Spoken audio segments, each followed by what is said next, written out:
cuanto a lo que es el estudio de los ángeles, dijimos que estábamos utilizando siempre Meyer Pirman como libro de texto y los otros libros como libros alternativos. Dijimos que el término caído era un término teológico, pero que se relacionaba conforme o era atinente a los ángeles y no a los seres humanos, que es incorrecto hablar de personas caídas. La teología habla del término caído en relación a los ángeles. Cuando hablamos de las definiciones etimológicas, por ejemplo, dentro de lo que es el programa de estudio se habla acerca de la demonología, del estudio de la doctrina de demonios. Ahora bien, es importante entender que cuando hablamos de la palabra demonio, viene del griego demonium, que significa genio o divinidad inferior, que esto contrasta diferente con lo que es el pensamiento y la concepción cristiana. ¿Por qué digo esto? Porque dentro de la concepción cristiana, por ejemplo, no se cree en lo que son divinidades inferiores, puesto que el cristianismo no habla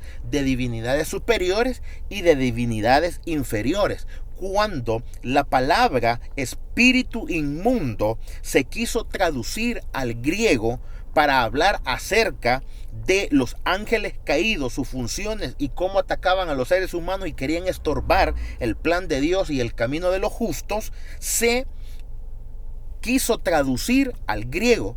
Y la mejor traducción que se le dio, puesto que la tradición griega o la cultura griega creía que también existían en el inframundo algunos espíritus malignos o perversos.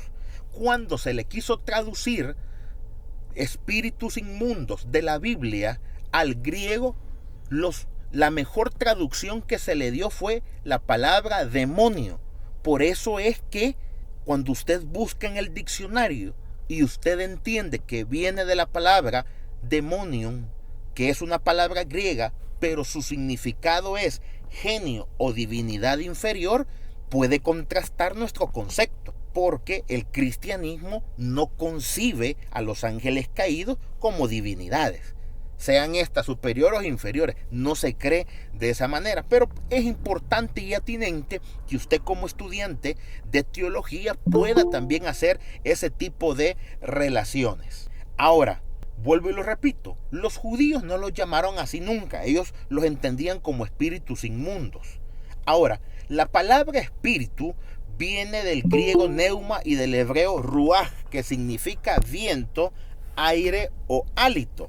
En ese sentido, vemos nosotros que también la cultura hebrea concibía de que los ángeles caídos eran seres intangibles, que no se podían ver o no se podían tocar. Pues de ahí también viene el término neuma y ruaj, que significa viento, aire o hálito.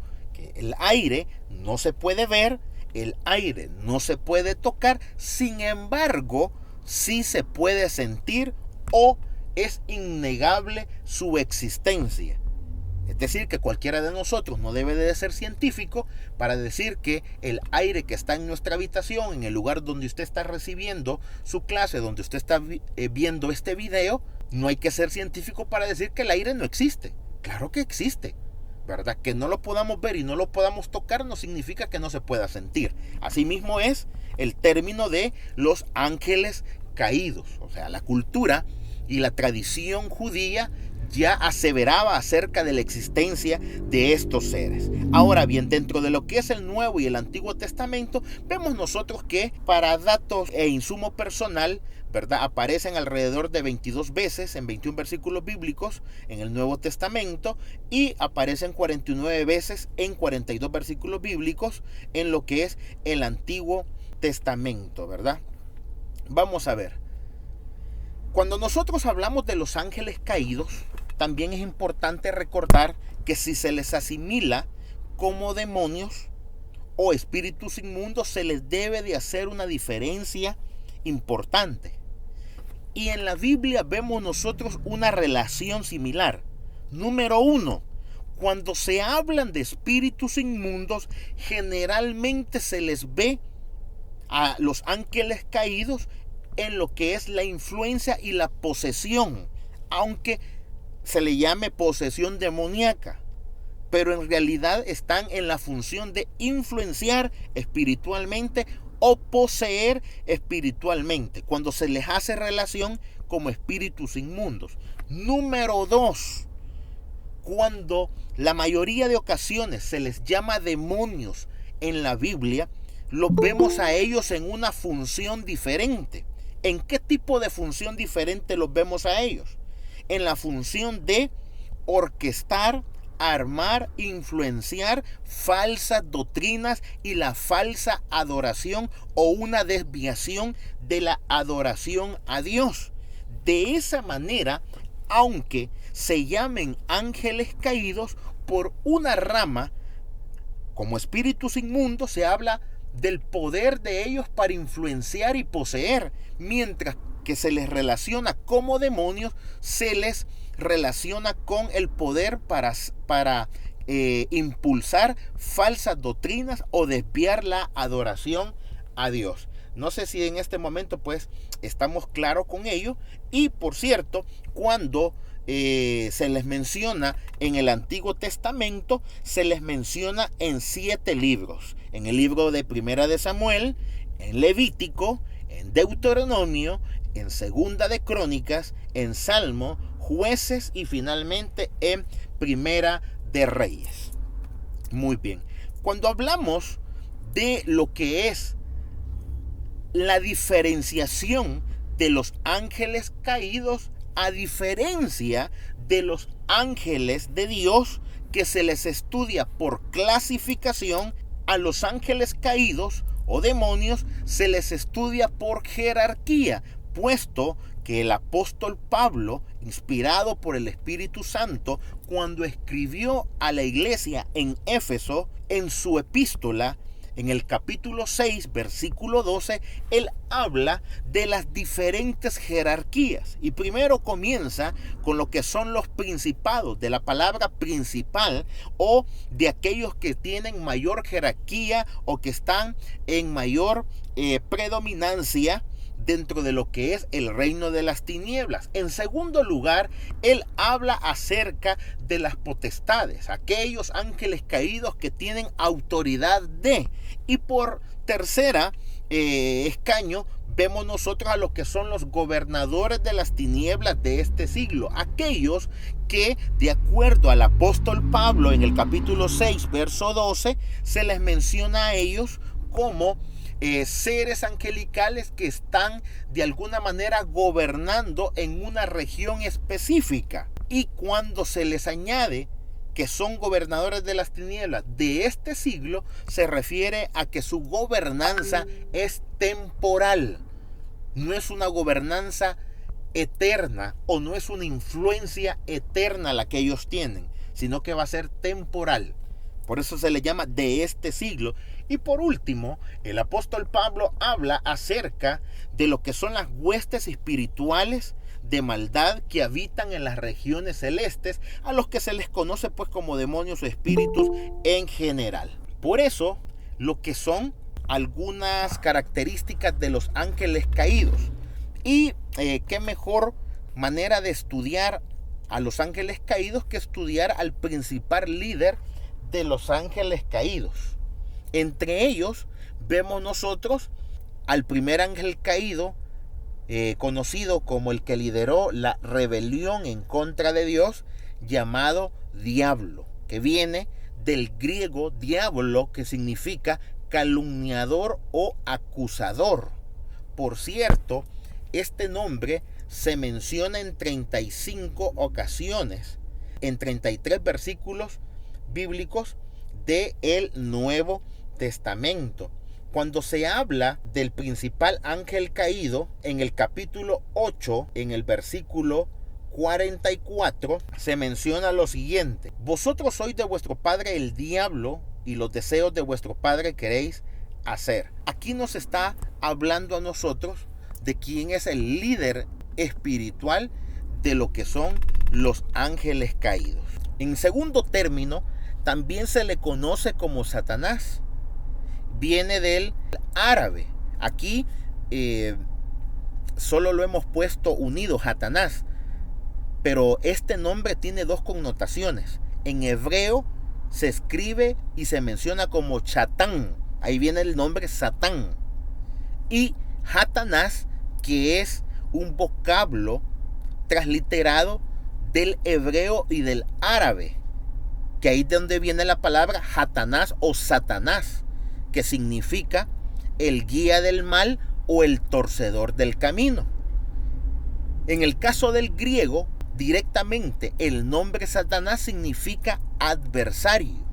Aparece alrededor de 19 veces en el Antiguo Testamento y 37 veces se le nombra en el Nuevo Testamento. Por cierto, es importante mencionar que es nuestro Señor Jesucristo el que mayor menciona el nombre de Satanás con respecto a la identidad, para que la iglesia y el mundo sepa que es un enemigo que, si bien es cierto no se ve, no significa que no existe. Cuando nosotros hablamos de la personalidad de Satanás, se debe de demostrar tres aspectos importantes. El primer aspecto importante es: debe de tener personalidad. Y cuando se habla de la personalidad, son tres áreas importantes para demostrarlo. Para que un ser tenga personalidad, debe de poseer intelecto, debe de poseer emociones, debe de poseer voluntad. En el caso de poseer intelecto, 2 de Corintios, en las dos citas bíblicas, se habla acerca de las maquinaciones de Satanás. Es decir, que Satanás tiene pensamientos, que piensa, que razona, y por ello es que se le da la característica de poseer intelecto. También se habla acerca de que Satanás posee emociones. En Apocalipsis capítulo 12, en el versículo 12, cuando se habla del cumplimiento de uno de los juicios de Satanás, que es la expulsión de Satanás del acceso al reino de Dios para acusar a los escogidos de día y de noche, el versículo 12 del capítulo 12 dice lo siguiente: por lo cual alegraos cielos y los que moráis en ellos, ay de los moradores de la tierra y del mar, porque el diablo ha descendido a vosotros con gran ira, sabiendo que tiene poco tiempo. Ojo, por favor, las emociones que externa Satanás en la Biblia no son emociones de alegría, no son emociones de gozo, tampoco son sentimientos duraderos como lo que es la felicidad, sino que habla de emociones instantáneas o espontáneas como la ira. Y esto vamos a ver nosotros que tiene mucho que ver con la razón del por qué está con ese estado emocional, y no es para menos, sino es por la derrota que ha venido sufriendo o registrado a través de la palabra de Dios.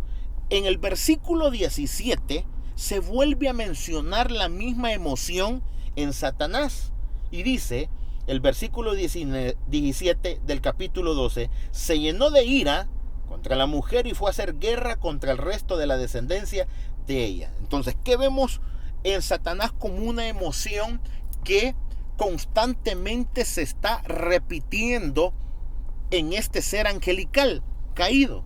Es la ira, es decir, el enojo espontáneo constante. Esa es una de las emociones que externa y expresa. Luego de eso, para poder demostrar de que Satanás, a través de los registros bíblicos y de los pasajes bíblicos, tiene personalidad, se mira también de que tiene voluntad, posee voluntad.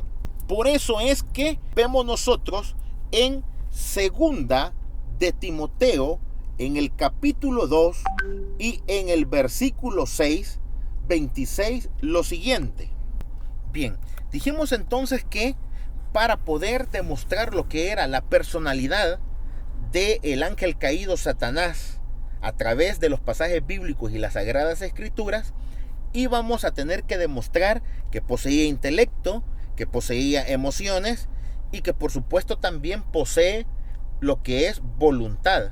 Y para esto íbamos a hablar acerca del pasaje bíblico de 2 de Timoteo, capítulo 2, verso 26, cuando el apóstol Pablo, inspirado por el Espíritu Santo y mandando el consejo de la palabra de Dios al discípulo Timoteo, que en ese entonces pues ya estaba aventurado en el ministerio pastoral, se dice de la siguiente manera, ¿verdad? Y escapen del lazo del diablo en que están cautivos a voluntad de él. Vemos nosotros también que la voluntad del enemigo a través del pasaje bíblico es que las personas estén oprimidas. Y quizás un texto bíblico que habla más abiertamente acerca de la voluntad o de los deseos de Satanás es precisamente en el capítulo 22 del Evangelio de Lucas, en el versículo 31, cuando el Señor Jesucristo está hablando acerca de las pruebas y de que era necesario también pues el padecimiento cuando en este caso pues Pedro, ¿verdad? Violentamente o prestamente pues hablaba de querer sufrir lo mismo que nuestro Señor Jesucristo, a lo que el Señor Jesucristo responde en el versículo 31. Dijo también el Señor: Simón, Simón, he aquí, Satanás os ha pedido para zarandearos como a trigo. Es decir, que una de las expresiones de la voluntad o de los deseos de Satanás es con los seres humanos, pero no para hacerles el bien. En 2 de Timoteo capítulo 2 verso 26 vemos nosotros que quiere tener oprimido, cautivo, atada a la humanidad. Y en Lucas capítulo 22 versículo 31 vemos nosotros que se está hablando acerca de un deseo específico, y es de querer atormentar, querer estorbar, o como dice la palabra, zarandear, ¿verdad?, a lo que eran entonces los discípulos de nuestro Señor Jesucristo. Ahora bien, cuando hablamos también de la naturaleza de Satanás, tenemos que afirmar que Satanás es un ser increado. Por eso es que, como número uno, se debe de afirmar que Satanás ha sido creado por Dios. En Ezequiel, en el capítulo 28, en el versículo 13, se hace mención acerca de cómo Satanás fue creado y cómo fue su inicio. En el versículo 13 dice: en Edén, en el huerto de Dios estuviste, de toda piedra precioso era tu vestidura, de cornerina, topacio, jaspe, crisólito, berilo y óniso. Bien, en cuanto a la naturaleza de Satanás, dijimos que Satanás es un ser creado. Es Dios quien lo creó, tuvo un momento, un principio, un punto de partida. Y en Ezequiel capítulo 28, versículo 13, se menciona lo siguiente: en Edén, en el huerto de Dios estuviste, de toda piedra preciosa era tu vestidura, de cornerina, topacio, jaspe, crisólito, berilo y ónice, de zafiro, carbunclo, esmeralda y oro. Los primores de tus tamboriles y flautas estuvieron preparados para ti en el día de tu creación. Con esto, nosotros estamos argumentando desde la perspectiva de la teología que Satanás no solamente es un ser angelical, sino que también es un ser creado por Dios. El origen fue creado por Dios. Ahora bien,